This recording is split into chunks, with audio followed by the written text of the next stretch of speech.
think as a design firm, we're really unique in the sense that we do not distill. We don't really like to simplify and abstract things that much. We like to kind of let them be complicated. The idea is that they lose themselves in the space. There's a natural quality of the experience. You go into that environment and it's your own story getting made in that room, in that immersive experience. Not that the space just looks good.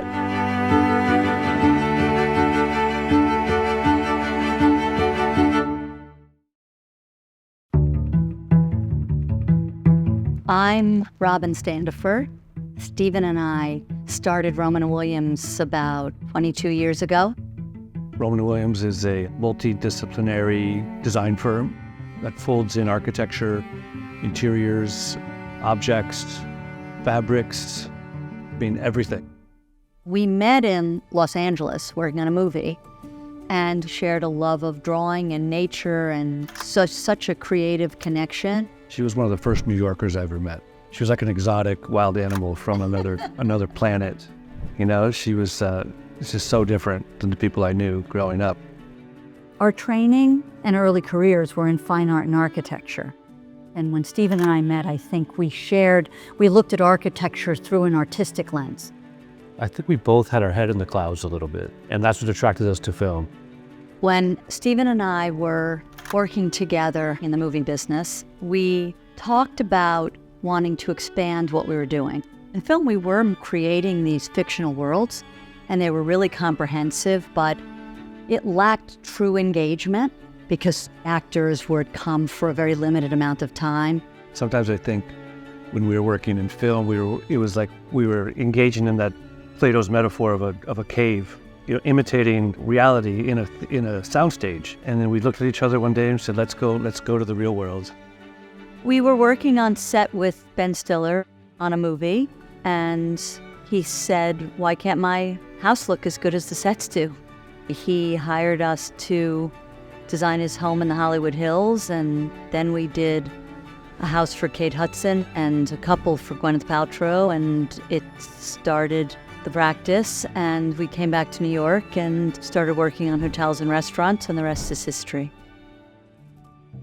We imagined architecture and interiors as a vehicle to engage our artistic creativity and curiosity. We, in a sense, became directors ourselves, you know, because when we started to create a hotel like a film, we wanted this immersion where you just felt like you were naturally part of the narrative.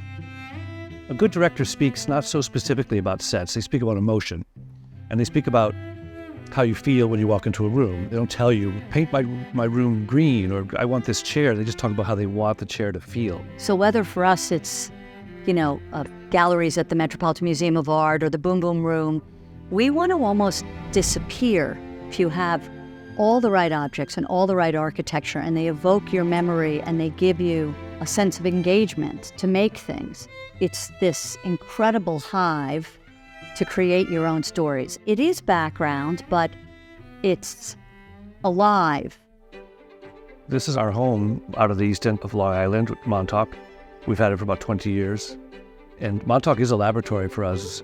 Montauk's pretty tough weather-wise, and everything takes a beating here. It's amazing how things fall apart that aren't built well. So for the last 20 years, we've watched prototypes and things change. We have a wood shop and a ceramic studio. Robin really owns the ceramic studio, and I own the wood shop. The wood shop is where I prototype a lot of our furniture. I make miniatures of the furniture, and then I scale up to full size. So we're really chameleons. We switch roles. So Stephen will be the artist in the most classical sense, painting everything. I'll be the director in the most classical kind of artistic sense, bringing all the people together. There's a lot of sort of cross-pollination of the things we both do that are different, that bring our thinking together to create the final kind of vision of a project. Working on the Met was a really special project for us. They chose us because they thought that we were pushing into a different territory than other design firms. The galleries we were creating were decorative arts galleries from the 15th to the 19th century in Britain. It's a permanent gallery. How do you get people to want to see 100 teapots from 18th century Britain, which is not necessarily the first place they go in the museum? So we really had to dig into what creates object lust and what gets someone to be so excited about an object and want it. I think working on 3 different Ace hotels was really special. We worked on the New York one, New Orleans, and Brooklyn. That was much more than just a hotel design because it was about the spirit of togetherness that the Ace brand wanted to kind of push, and this generosity and kind of wildness that Alex wanted to bring into a hotel environment. One architecture project, I think the Boom Boom Room was an incredible experience, also because it's a different typology. And clubs are places that normally don't last that long, in terms of their popularity from a design perspective. And we wanted to do something that had some real sort of meat on the bone that lasted a while, and it kind of has. The Guild is a way for us to have a more public-facing presence. It's a furniture store, it's a restaurant, it's a gallery, it's a place where we are able to show the work of artists all over the world and to create this system for living that's not only for our private clients, but for the public. We want to create our own objects, but we also wanted to protect a community of people.